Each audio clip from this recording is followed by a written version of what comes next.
Welcome back. आ गए अपनी अगली क्लास में। और ये पिछली क्लास में कारनॉट इंजन, कारनॉट हीट इंजन है ना, ये हमने पढ़ाया था। तो अब बचा क्या है? अब बचा कुछ नहीं है, बस सवाल करने हैं, क्वेश्चन करते हैं अपने।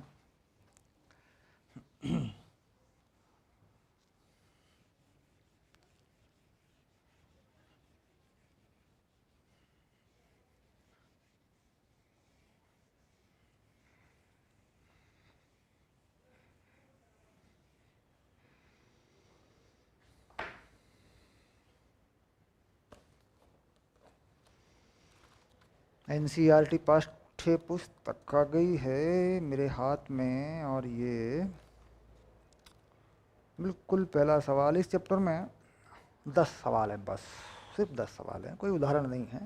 ये मैं बार बार यही कह रहा हूँ कि बड़ा ही बढ़िया चैप्टर है, कोई दिक्कत नहीं है, झंझट नहीं है, बहुत सारे सवाल।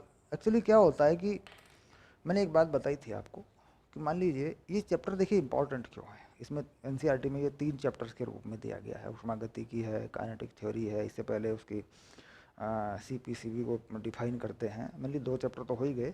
एक होता है कि केमिस्ट्री में ये चैप्टर है। और अगर हम देखें, मैं इसी बात को फोकस कर रहा हूँ बार बार। अगर मैं देखूँ जेई में, तो जेई में आजकल क्या है, मेन में देखें तो 25 सवाल आ रहे हैं लगभग। तो 25 में से टोटल सवाल अगर मिलाकर देंगे फिजिक्स और केमिस्ट्री में, तो लगभग 4 सवाल आते हैं इसमें से।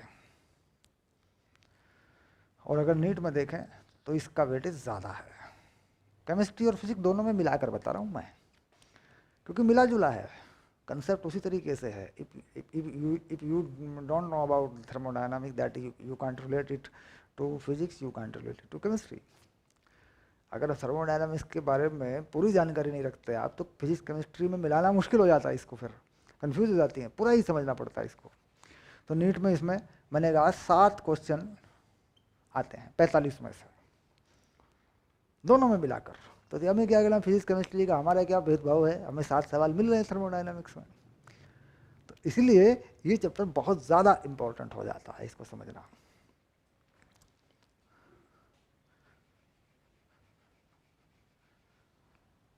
चलिए लेते हैं पहला क्वेश्चन। 12(1). ठीक, क्या कहता है? कोई गीजर 3 लीटर प्रति मिनट की दर से बहते हुए जल को 27 से 77 तक गर्म करता है। तो जल जो है 27 से 77 तक गर्म करता है प्रति मिनट। बात हो रही है प्रति मिनट की, तो मिनट पे समय चलेगा, कोई खास बात नहीं। मिनट में समय चला रहे हैं आप, या प्रति सेकंड चला रहे हैं आप, जिस तरीके से जाए चलाए। तो कुल मिला के अगर हम देखें पानी का द्रव्यमान या मास देखें तो 3 किलो हो जाएगा। क्योंकि हम जानते हैं कि पानी के 1 किलो में, 1 लीटर में 1 किलो होता है पानी। पानी का घनत्व जो है वो 1000 होता है। ठीक, तो 3 किलो पानी हो गया, 3 लीटर पानी है। कितना तापमान बढ़ाया? 27 से 77। तापमान का अंतर या तापांतर जो भी कहें, ये हो गया 50। इसे डिग्री सेल्सियस में ले लें या केल्विन में ले लें, तापांतर वही रहता है। केल्विन में लेते ही हैं हम थर्मोडायनामिक्स में, परमताप लेते हैं। गीजर का परिचालन गैस बर्नर द्वारा किया जाता है, कोई हीट देने वाली डिवाइस है। ठीक, गैस बर्नर, गैस से जलने वाला बर्नर, जैसे गैस से चूल्हा होता है घर में, दैट इज वही है। बर्नर के ईंधन की दहन ऊष्मा इतनी है। ठीक, वह क्या होगी, यानी कितना ईंधन लगेगा, है ना, 1 मिनट में कितने ग्राम किलोग्राम कितना ईंधन लगेगा, ये बात यहाँ पर आ जाएगी। और ये बता रहा है कि 4 × 10⁴ जूल देता है 1 ग्राम ईंधन। तो मान लीजिए x ग्राम ईंधन, माना x ग्राम ईंधन।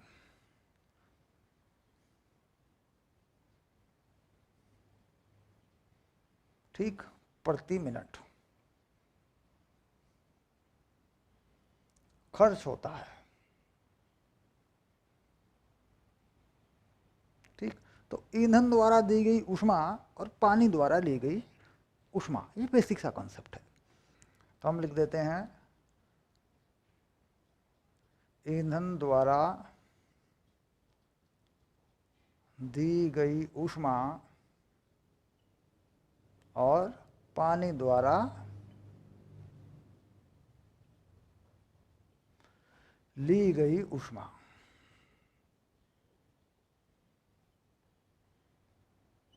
बस हो गया सवाल।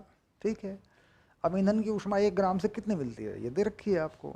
ये है 4×10⁴ जूल पर ग्राम। ठीक, तो x ग्राम है और 4×10⁴ ये है जूल में, ये ऊष्मा प्राप्त हो गई।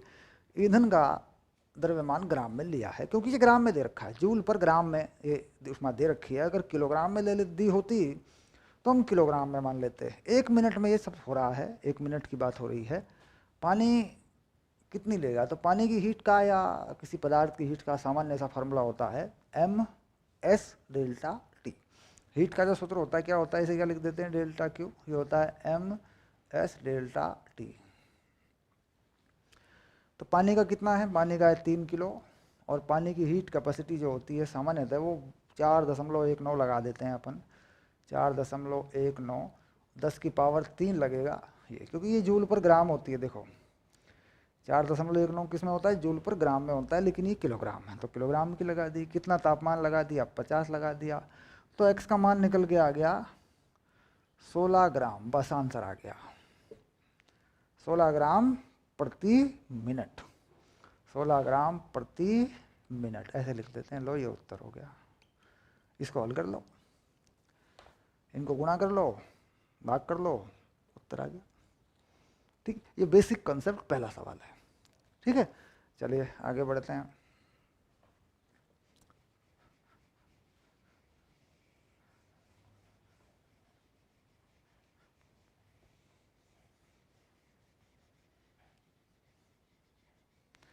अब आ जाते हैं दूसरे सवाल पे।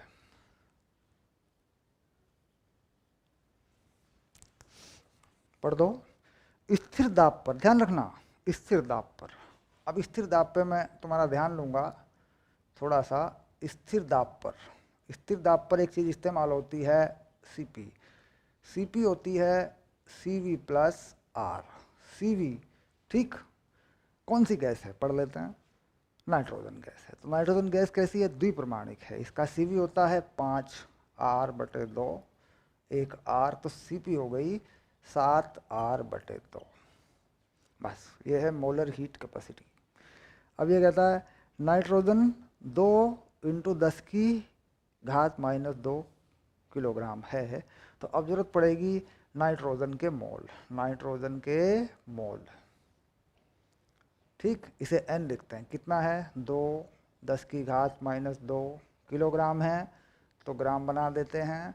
और नाइट्रोजन का अणुभार सवाल में दिया है 28, तो इसे 28 से भाग कर देते हैं, तो ये चीज़ आ गई है सीधे सीधे 20/28। ये मोल हो गए देखो नाइट्रोजन के। ठीक, यानी नाइट्रोजन का सीपी मिल गया, नाइट्रोजन के मोल मिल गए। यही पूछ चीज़ जो है बेसिक पहले दी गई है। कर इसके ताप में वृद्धि हमें 45 डिग्री करनी है, यानी इसके तापमान में जो वृद्धि करनी है वो हमें 45 करनी है। डिग्री सेल्सियस लिखें या केल्विन लिखते हैं, ताप वृद्धि सेम होती है, सेल्सियस में हो या केल्विन में हो। ये मैं बार बार कह रहा हूँ, गलती हो जाती है इसमें। ठीक, हम ताप वृद्धि में भी 273 जोड़ देते हैं, वो नहीं करना होता। ठीक, तो कुल मिला के कितनी हीट की आवश्यकता होगी, सवाल में पूछा गया है कितनी हीट की जरूरत होगी। ठीक है, तो लगा दो, उत्तर आ जाएगा। तो ΔQ कितना हुआ, NCp∆T। n कितने हैं, ये रहे n, देखो 20/28, Cp 7R/2, तापमान का परिवर्तन 45, उत्तर 934 जूल। सीधा उत्तर आ जाएगा बिल्कुल। ठीक, 934 जूल जो है उत्तर आ जाएगा। आर की वैल्यू कितनी लिखनी है, आर की वैल्यू बता रहे हैं कि आप 8.3 लगा लो, जूल वाली, जूल प्रति मोल पर केल्विन वाली ये लगा लो। हो गया, डन, फिनिश। चलिए, तो बेसिक क्या था, फिर रुकें, बेसिक क्या था, बेसिक सीपी को निकालना। नाइट्रोजन कैसी गैस है, नाइट्रोजन द्विपरमाणु गैस है, द्विपरमाणु गैस है, तो इसका सीपी Cv+R से, Cv कितना आता है, 2 डिग्री ऑफ फ्रीडम लगती है। याद आ रहा है, ये 5 क्या है, ये 5 है डिग्री ऑफ फ्रीडम, स्वातंत्र्य की कोटि, है ना। वो बेसिक चला गया पीछे, सारी चीज़ें मैंने अच्छे से बताई हुई हैं पहले, फिर भी याद दिला दिया मैंने। ठीक है, चलो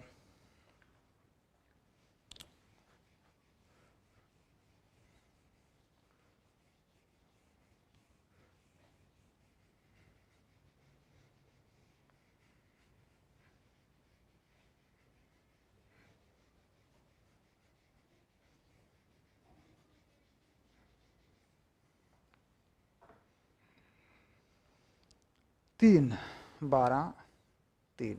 कुछ नहीं, ये सिर्फ पढ़ने का सवाल है। इसमें ए बी सी और डी चारों ऑप्शन हैं।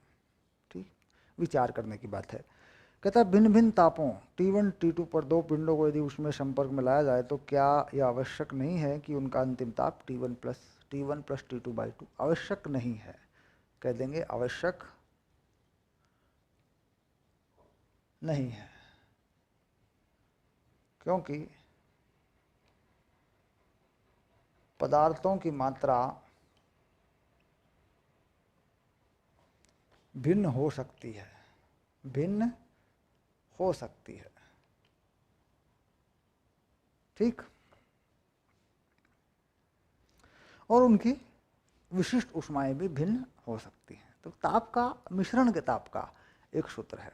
अगर हम देखें पदार्थों की तो मिश्रण के ताप का एक सूत्र है, अंतिम ताप क्या बताया था, याद करो। अच्छा, M1S1T1 M2S2T2 T1 plus M1S1 plus M1S1 plus M2S2, ये सूत्र होता है।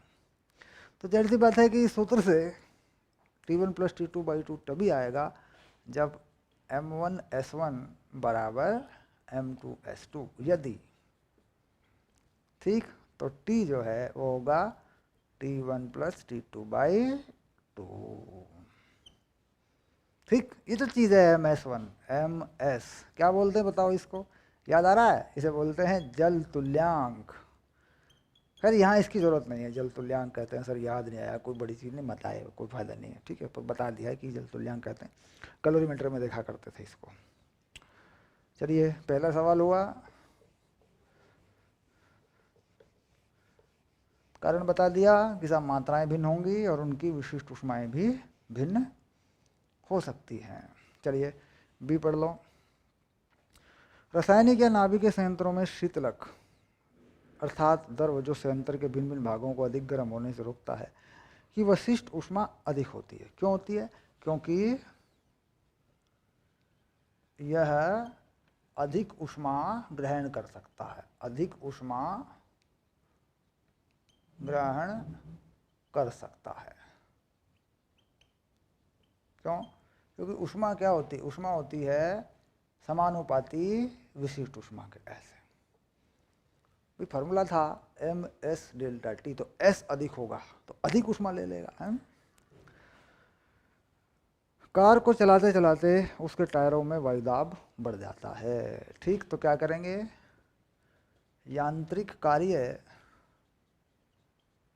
ठीक, अणुओं की गतिज ऊर्जा को बढ़ा देता है। ठीक, कैसे? जब टायर चलते हैं तो यांत्रिक कार्य को होता है, यांत्रिक कार्य उस गैस पे भी होता है जो टायरों में भरी हुई है, उसके यांत्रिक ऊर्जा, उसके गतिज ऊर्जा बढ़ जाती है। उससे क्या होता है? दाब बढ़ जाता है। ज़्यादा काइनेटिक एनर्जी तो दाब बढ़ेगा। ठीक, अब इसके बाद आगे चलते हैं।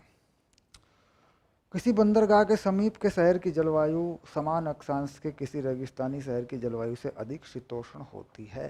तो एक शब्द आया है शीतोष्ण, इसको जरा समझना है थोड़ा सा। शीतोष्ण का मतलब होता है बहुत गर्म या बहुत ठंडा ना होना। ठीक, ठंडा और गर्म के बीच रहना, ठंडा व गर्म के बीच रहना, गर्म के बीच रहना। ठीक, तो इसका कारण होता है, कहीं बंदरगाह है, समंदर के किनारे, ये बात हो रही है, समंदर तट जो होता है, कह रहे वहाँ पे साहब पानी की वाष्प या हवा रहती है, वो बहती है। ठीक, तो कहते हैं क्या? हवा बहने के कारण, हवा बहने के कारण होता है। ठीक, मतलब तापमान अगर बहुत अधिक बढ़ रहा हो तो हवा बहती है, हवा में वाष्प होती है, पानी के किनारे की जगह होती है, तो तापमान बहुत ज़्यादा नहीं बढ़ पाता। तापमान बहुत अधिक गिर रहा हो तो पानी का तापमान या हवा का तापमान लगभग सामान्य होता है, तो वो उसे बहुत ठंडा भी नहीं होने देती। जैसे हम देखते हैं मुंबई, ठीक है, अब आप बॉम्बे जाओगे मान लो, बॉम्बे पहले कहा करते थे, अब तो मुंबई बोल देते हैं इसको, ठीक है ना। मान लीजिए आप जाओगे तो वहाँ तापमान लगभग एक जैसा ही होता है, बहुत गर्मी भी नहीं होती वहाँ पे, सर्दी तो वहाँ होती नहीं है, ठीक। शीतोष्ण का मतलब है कि हवाएं चलती हैं इस तरीके से, और हवाओं में क्या घुला होता है, पानी के किनारे की जगह में पानी की वाष्प घुली होती है, तो इससे क्या होगा, बहुत ठंडा नहीं हो पाता, बहुत गर्म नहीं हो पाता, ठीक, हवाओं के प्रवाह के कारण ऐसा कह सकते हैं, ठीक है। तो ये जानकारी पर आधारित सवाल थे आपके चारों। चलते हैं अगले सवाल की तरफ।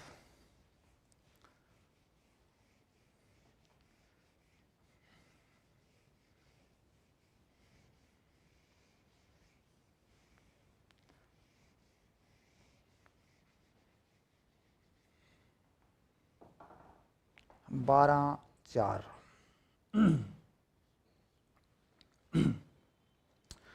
गतिशील पिस्टन लगे किसी सिलेंडर में मानक ताप व दाब पर 3 मोल हाइड्रोजन गैस भरी है। तो हाइड्रोजन गैस भरी है, मान लीजिए हाइड्रोजन गैस है और इसके N जो है वो 3 मोल है ना, ऐसे लिख देते हैं, देखो, ठीक। सिलेंडर की दीवारें ऊष्मारोधी हैं, ऊष्मारोधी पदार्थ की बनी है, यानी गैस का आदान प्रदान, गैस मतलब गैस में ऊष्मा का आदान प्रदान नहीं होता। तो ऊष्मारोधी सबसे बड़ी चीज़ यही होती है कि हमें पहचानना होता है सवाल के अंदर कि हो क्या रहा है, ठीक। ऊष्मारोधी, इसका मतलब जो प्रक्रम है उसको फाइनल करें, वो कैसा होगा, प्रक्रम होगा रुद्धोष्म। रुद्धोष्म प्रक्रम ऐसा है जिसमें आदान प्रदान नहीं होता। तो रुद्धोष्म प्रक्रम में मान लीजिए ताप दाब वगैरह कुछ बदलते हैं, तो फिर रुद्धोष्म प्रक्रम के समीकरण हम लगा लेते हैं। तो इन्होंने कहा कि इसमें को दबाया जाए, आयतन आधा कर दिया जाए, दाब कितना बढ़ जाएगा, दाब कितना हो जाएगा। तो आयतन कितना कर दिया, दबा के आधा कर दिया आयतन, तो कुल मिला के ये लगा लेते हैं P1 V1, और यहाँ इसकी पावर लगती है गामा, रुद्धोष्म गुणांक बोल देते हैं CP/CV। इस गामा से बहुत प्यार करना, ये बड़ा काम आता है, इसको बड़ा प्यार करना, इसको ये होता है, ठीक। गामा निकालने का एक तरीका होता है, ये होता है 1/2/f, ये होती है डिग्री ऑफ फ्रीडम। अब देखो जैसे ये हाइड्रोजन गैस है, तो कैसी गैस है ये, द्विपरमाणिक। द्विपरमाणिक का डिग्री ऑफ फ्रीडम क्या होता है, 5, तो 5 लगा दिया, देखो यहाँ पे, ये देखो ये रहा। तो कितना हो गया ये हो गया 7/5। पढ़ाई को हल्के में नहीं लेना बेटे, पढ़ाई को हल्के में मत लेना, बड़ी काम आएगी ज़िंदगी में, सच कह रहा हूँ। अच्छी अच्छी मुसीबतों से पढ़ाई बचा देती है, आती नहीं मुसीबतें जीवन में, कुछ ना कुछ रास्ते खुल जाते हैं। और वैसे खुश रहें, कोई परेशानी नहीं है जीवन में, तो पढ़ाई काम ही काम आती है, हर हाल में काम आती है, हर स्थिति में लगने वाला वो हथियार है मनुष्य जीवन में जो पढ़ाई है, ठीक। चलिए P2 फिर से आगे, तो ये भी 7/5 कर दिया, ये देखिए लग गया दोनों में। अच्छा V2 में क्या कहा, ये कह रहे साहब जो V2 है वह V1 का आधा है, ये तुमको सवाल में बताया, ठीक। आप रख दोगे, तुम यहाँ रख दोगे, देखो इसको V2 की जगह पे, है ना। तो क्या करोगे, ये लो देखो V1/2, ज़्यादा झंझट नहीं करना, सिंपल। तो V1 कट गए, यहाँ पे पावर 2 की पावर निकल के आ गई, तो P2 सरल होके आया 2 की पावर 7/5 P1, ये आ गया, ठीक। अब जो पहला दाब है वो कह रहे हैं साहब ये तो जो है मानक ताप एवं दाब। मानक दाब क्या, वायुमंडल दाब है। तो P1 क्या है, तो P1 है एक वायुमंडल दाब है, ठीक, ये रहा, ठीक। एटमॉस्फेरिक प्रेशर हो गया, ATM लिख देते हैं इसको, ठीक। तो P2 कितना हो गया, P2 का मान हो गया 2 की पावर 7/5 ATM, ऐसे लिख देते हैं, ATM प्रेशर। उत्तर हो गया, लो आंसर हो गया, ठीक। इसे हल करते हैं तो 2.64 ऐसा कुछ आता है ये, वो फिर लोग वोग लगा के पावर को हल करते हैं। यहाँ पर हमारा वो काम नहीं है, हमें यहाँ ऐसा नहीं करना, क्योंकि हमारे पास लोग सारे नहीं है कहाँ जो हम इसे निकालेंगे, हमें यही छोड़ देना इसको, ठीक है।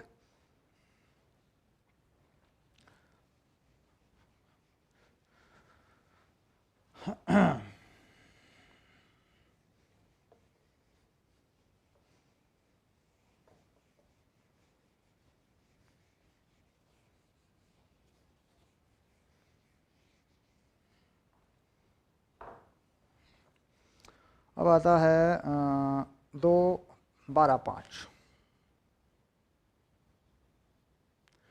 तो 12, 5 में साफ बता दिया, साहब रुद्धोषम विधि है। अवस्था परिवर्तन करते समय एक अवस्था ए से दूसरी अवस्था तक जाती है और कार्य जो है ले जाने में जो काम करना पड़ता है इसको, वो 22.3 जूल किया जाता है। बाहर से किया गया कार्य है, ये समझना होता है कि बाहर से किया गया कार्य है या गैस द्वारा किया गया कार्य है, ये हमें देखना होता है। तो गैस की निकाय पर किया गया कार्य साफ लिखा है, निकाय पर कार्य किया जाता है। तो निकाय पर कार्य किया जाता है तो बाहर से ही किया जाता है। तो क्या करते हैं, निकाय पर कार्य, निकाय पर कार्य, ठीक। तो जो समीकरण में लगता है वह निकाय द्वारा कार्य होता है। अगर उसे ये बनाएं तो माइनस में हो जाता है वो। तो ये हो गया कितना, 22.3 जूल माइनस में।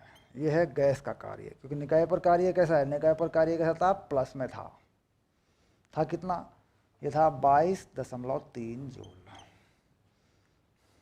तो गैस द्वारा कितना होगा, माइनस में लगेगा, ठीक। बाहर से किया गया कार्य गैस की तरफ से देखा जाए तो माइनस में होता है, क्योंकि यहाँ गैस द्वारा किया गया कार्य या निकाय द्वारा किया गया कार्य हम धनात्मक मानते हैं, ठीक ठीक। अब आ गया, ये चीज़ आ गई। कोई प्रोसेस रुद्धोषम से हुआ है, यानी कोई प्रोसेस ए से बी तक जो है वो रुद्धोषम से गया है, ये रुद्धोषम प्रक्रम से गया है, सिंपल। इसमें ये कार्य हुआ, तो यहाँ की आंतरिक ऊर्जा यू ए मान लें, यहाँ की यू बी मान लें, ठीक। अब हम देखते हैं कि रुद्धोषम प्रक्रम में क्या होता है। रुद्धोषम प्रक्रम में you B minus U A, ये माइनस के डब्ल्यू होते हैं। ये रुद्धोषम प्रक्रम का नियम है कि साहब इसमें ऊष्मा का आदान प्रदान तो होता नहीं है। अगर ऊष्मा का नियम लगा भी दें डेल्टा क्यू, तो कितना होता है, डेल्टा यू प्लस डब्ल्यू, यही होता है। कह रहे साहब ये तो इसमें होता ही नहीं है, ये वाली चीज़, ये तो जीरो हो गई। तो फिर इसका डेल्टा यू क्या हुआ, प्लस डब्ल्यू। तो डेल्टा यू क्या हुआ, माइनस डब्ल्यू।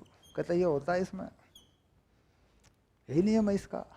तो ये हो गया। अब ये डब्ल्यू कितना है, माइनस, तो कितना आ गया, आंतरिक ऊर्जा का परिवर्तन कितना आ गया, अंतिम और प्रारंभिक, ए से बी पे गया था, you B minus U A हो गया, कितना आ गया, ये आ गया प्लस में, देखो 22.3 जूल, सिंपल। ये जानकारी आ गई। कह रहा साहब ये प्रक्रम दूसरे तरीके से भी हुआ है, ऐसा दूसरे तरीके से भी हुआ है, अन्य विधि से हुआ है, ठीक। तो ये जो कॉन्सेप्ट है ये किसका है, ये लगा दिया रुद्धोषम के लिए। अब अन्य विधि की बात करूं तो अन्य विधि में आंतरिक ऊर्जा का परिवर्तन तो ये रहेगा। अन्य विधि में अगर मैं लगाऊं delta Q delta U plus W, तो डेल्टा यू तो यही रहेगा, ठीक। कितनी हीट दी है बताएगा तुम्हें। देखो ये कह रहा था, अब इस बार हमने 9:35 जो है ऊष्मा दी है, जो निकाय ने ऊष्मा ली है वो 9:35 है, यानी निकाय को दी गई ऊष्मा ये क्या होती है, ये प्लस में होती है। यहाँ पे अगर हम किसी निकाय को हीट देते हैं बाहर से तो वो प्लस में होती है, पॉजिटिव होती है। अगर निकालते हैं उसमें से तो माइनस में होती है। तो 9:35 कैलोरी किसमें लिखी है, देखो कंफ्यूज हो जाते हैं बच्चे कई बार। कार्य किसमें दिया था, जूल में, और ऊष्मा किसमें दी है, कैलोरी में। तो कैलोरी को बदल लेंगे तो 9:35 और 2.19 ये दिया हुआ है, बदलने के लिए 4.19 है ना। हाँ ये आ गया, देखो 4.2 होता है वैसे, एक वही मेरे याद रहा, 2 लिख दिया मैंने। ये जूल हो गया, देखो इधर भी। और ये कितनी थी, 22.3, ये भी जूल में था, ये डब्ल्यू आ गया। तो कार्य यहाँ कितना हुआ, यहाँ कितना कार्य हुआ, ठीक। तो कार्य का मान यहाँ आ गया तुम्हारा 16.9 जूल। इसे हल कर लो, ये आ जाएगा 16.9 जूल, यानी इसे गुणा कर लो, इसमें से इसे घटा लो, ये तुम्हारा उत्तर आ जाएगा। ये कौन सा है, ये है अन्य प्रक्रम। ये कौन सा है, ये है अन्य प्रक्रम। यानी पहले कौन सा प्रक्रम करवाया था, रुद्धोषम। और रुद्धोषम प्रक्रम से क्या निकालना था, आंतरिक ऊर्जा का परिवर्तन। क्योंकि रुद्धोष्म प्रक्रम में कार्य आंतरिक ऊर्जा का परिवर्तन ही होता है माइनस में, तो वो तो मिल गया था हमें। लेकिन अब अन्य कोई प्रक्रम करवाया है, अन्य विधि से गया, तो इसमें क्या हुआ, हीट दी, आंतरिक ऊर्जा में परिवर्तन वही होगा पहले वाला ही, कार्य लगेगा, ये लगा दिया। वो जो आंतरिक ऊर्जा में परिवर्तन यहाँ से निकाला था वो यहाँ लगा दिया। इसमें कितनी हीट दी वो बता रखी है सवाल में, यहाँ लगा दी, कार्य बाहर आ गया। ठीक, यानी लॉजिक टू लॉजिक, एक वैल्यू इसमें से निकालो साहब, तो वाले में से इसमें लगा दो, है ना।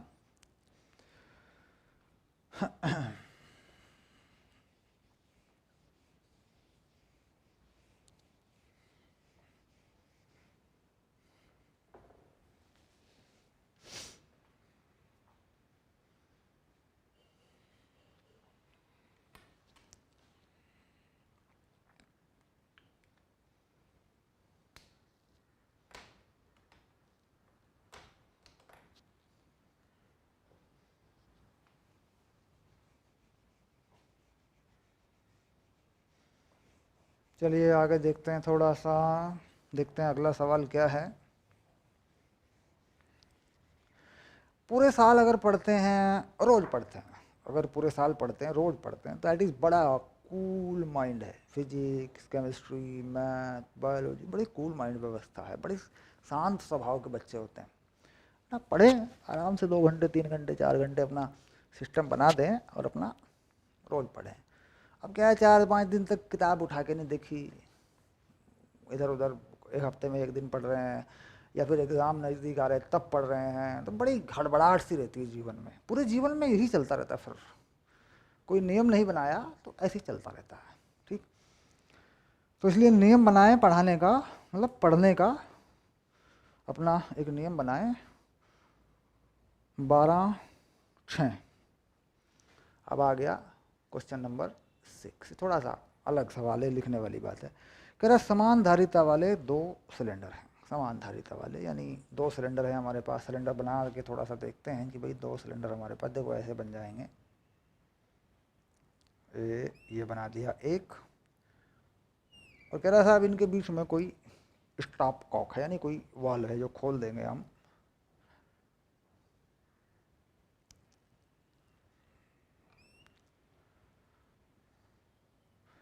ये 2 गैस के मैंने सिलेंडर बना दिए, समान है ये, छोटे छोटे छोटे बड़े दिख रहे होंगे आपको। इनके बीच में कोई स्टॉप कॉक लगी है, ये देखो, आपको स्टॉप कॉक लगा दूं, ये लगा दी, देखो ऐसे यहाँ लगा दूंगा, देखो ये मैंने कॉक लगाई बंद करने के लिए इसको, ये देखो ये लगा दी मैंने। ठीक, टोटी। अब इसमें कह रहा ये ए है और ये बी है। ए में गैस भरी है, सामान्य ताप दाब पर गैस भरी है, ठीक है। बी में कुछ नहीं है, बी खाली है। ठीक, अब मान लीजिए मैं इस कॉक को खोल देता हूँ, मैं इसे खोल देता हूँ ऐसे, तो क्या होगा कि जो गैस है ए में वो बी में जाना शुरू हो जाएगी, ए की गैस बी में जाना शुरू हो जाएगी। तो ये धीरे धीरे यहाँ वाली जो गैस है, ठीक, ये अब बी में भी चली जाएगी, देखो, और पूरी तरह ये बी में फैलने लगेगी, पूरी तरह बी में फैलने लगेगी। तो कुल मिला के आयतन जो है 2 गुना हो जाएगा। ठीक, अब हम क्या मान के चलें साहब, कुछ बताया नहीं है आपने, ये कैसा प्रक्रम है, तो अपनी तरफ से हम मान लेते हैं इसको कि यह समतापीय है। हम समतापीय मानकर ही उत्तर देंगे। ठीक, कुछ बताया नहीं है तो हम समतापीय प्रक्रम मान लेते हैं इसको। समतापीय प्रक्रम बायल के नियम के अनुसार होता है। इसमें P1 V1 और P2 V2 लागू रहता है, ये तुम्हें पता ही है। ठीक, तापमान वही रहता है, तापमान में कोई परिवर्तन होता नहीं है। पहले इसी में थी गैस, तो ये कितना आयतन है, इसका आयतन को मान लें V, और ये आयतन है V। ठीक, इसका पहला दाब मान लेंगे P1, बाद में देख लेंगे कितना होगा, तो आधा हो जाएगा, आयतन डबल हो जाएगा। ठीक, अब सवालों के जवाब देते हैं। सिलेंडर ए तथा बी में अंतिम दाब क्या होगा। ठीक, तो पहला सवाल है ए। ठीक, अंतिम दाब, पहला दाब कितना था, 1 वायुमंडल। अब क्या होगा, P1 V1 P2 V2 लगा देंगे। पहले दाब को P मान लिया, आयतन को V मान लिया, बाद के दाब को P डैश मान लिया, आयतन को 2V मान लिया। तो P डैश कितना होगा, देखो P/2 हो गया। पहला दाब था 1 वायुमंडल, 1/2 हो गया, यानी 0.5 वायुमंडल या एटीएम, चलो 0.5 एटीएम यानी दाब आधा हो गया। बी में आ जाओ, गैस की आंतरिक ऊर्जा में कितना परिवर्तन होगा, तो क्या लिखें, शून्य। शून्य क्यों होगा शून्य, क्योंकि ताप स्थिर है, ठीक। और ये हम जानते हैं कि आंतरिक ऊर्जा ताप का फलन है, वो ताप से बदलती है, दाब आपसे नहीं बदलती, ताप बदलेगा तो बदलेगी। अणुओं की गतिज ऊर्जा है ना, वही है आंतरिक ऊर्जा। अब जरा सी पे आ जाओ, ताप में परिवर्तन शून्य, ताप में परिवर्तन, ताप स्थिर है तो ताप में परिवर्तन भी शून्य। अब जरा डी पे आ जाओ, क्या निकाय की माध्यमिक अवस्थाएं पीवीटी पृष्ठ पर होंगी, नहीं नहीं नहीं होंगी।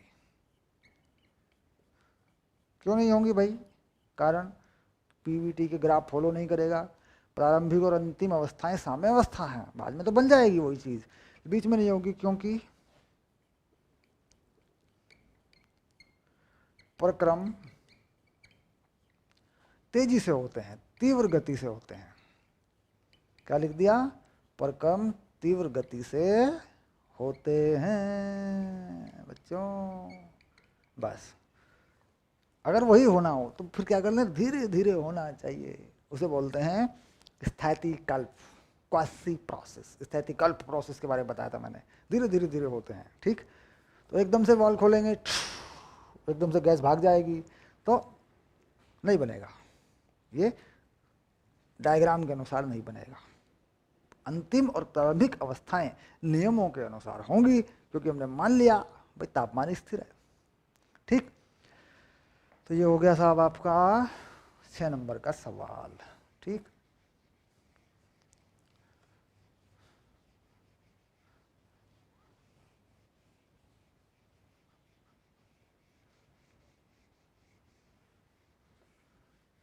चलिए अगला सवाल करते हैं।